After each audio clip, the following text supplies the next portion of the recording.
My name is Lieutenant Colonel Lee Roger Wolfgram, and I am a storyteller. Welcome to the bunker.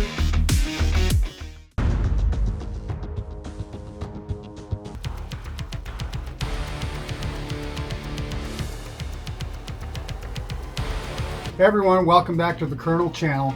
And I know you've heard of Pearl Harbor. I know you've heard of the Trojan Horse. But have you heard of Ukraine's Operation Spiderweb? It was an extremely effective attack, and Russia has been permanently, I believe, hobbled by this attack. So let's jump into the attack and let's talk about it. But this is something that is really kind of evolving right before our very eyes, and I find it fascinating. But let's jump into this brilliant Operation Spiderweb. It achieved everything that it was supposed to achieve and more. The plan, as we've heard it now, was simple.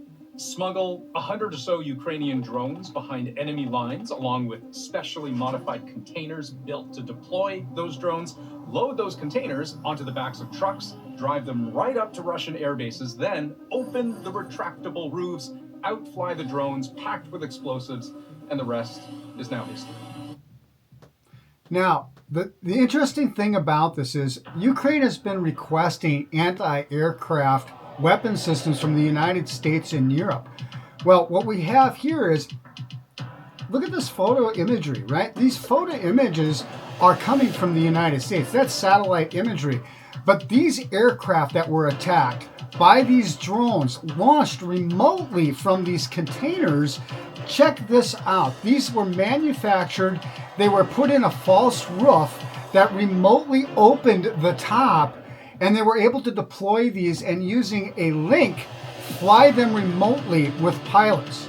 With over 40 aircraft damaged or destroyed of the Russian Air Force's strategic bomber fleet, it has caused them about 34% loss. Now, 34% loss means that all the remaining aircraft are going to have to fly more intensely, more often, and their operational rate is going to go way down, meaning there's going to be less of them to fly. But if you can't get an anti-aircraft system, what do? Go to the aircraft. Go to the aircraft in a year and a half. Now, we don't know where they were manufactured, but these drones are not that sophisticated, and they have relatively small payloads. But here's the thing. Aircraft are so sensitive. It doesn't take much to take an aircraft down. And when you look at this imagery, these aircraft, if you were able to repair any of them, are a long way from operational. I mean, I'm talking years.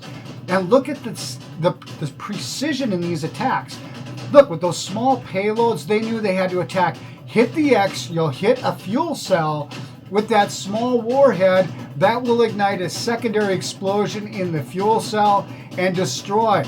Now, some say that there's AI involved. This, I think, is a pilot's correction. If you look at it, this is a pilot turning in on a target. But the interesting thing about this is that the drivers of these vehicles had no idea. There were 5 independent attacks throughout Russia with the range from one target, one end of Russia to the other, 3,000 miles. Now, Russia claimed that they were able to repel 4 of those attacks, but when you look at how far away they were, you can see that land route that had to go all the way across Russia, undetected. It was an amazing feat just to keep the operational security, to keep this thing quiet for over a year and a half. Well, it came at exactly the right time. And look at this. When these drones are hitting, they're hitting critical parts of these aircraft. And you can see that download link. That's a pilot that's flying this. They're getting the real-time intelligence.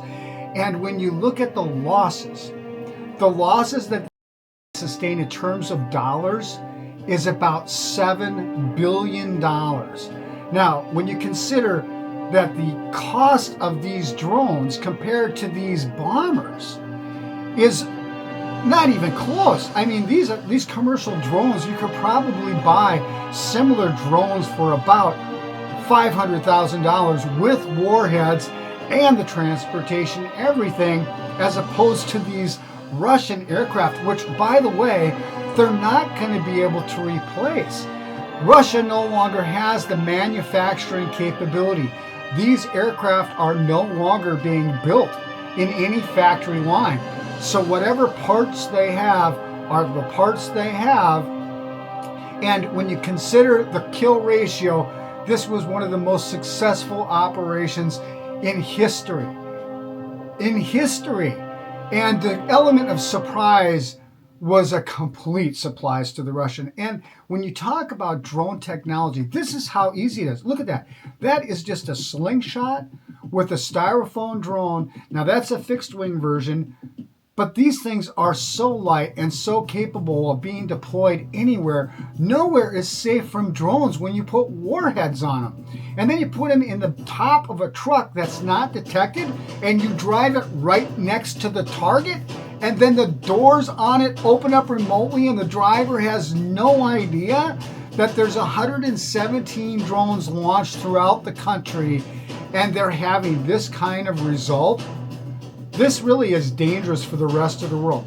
This technology and this warfare, the tactics of this warfare are developing right before our very eyes. And we're at a new horizon when it comes to AI now on the battlefield.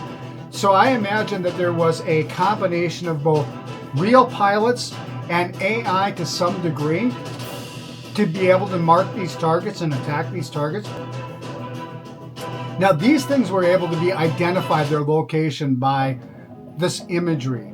And when you look at the distance, now that Russia's long-range, both strategic nuclear deployment capability and their long-range conventional cruise warhead capability has now been greatly diminished, it's time for those countries that border on Russia in Europe to roll up to the border and start to mobilize. Russia is stretched thin. Russia has taken a significant blow, and if NATO is going to get involved or not, I don't think NATO is going to get involved. Europe doesn't have an appetite for putting troops in Ukraine, but you can certainly secure your borders. Well, this has been a fascinating development. In Ukraine, congratulations to pulling off a swift, bold, violent execution of a maximum effect attack, utilizing the element of surprise to maximum advantage.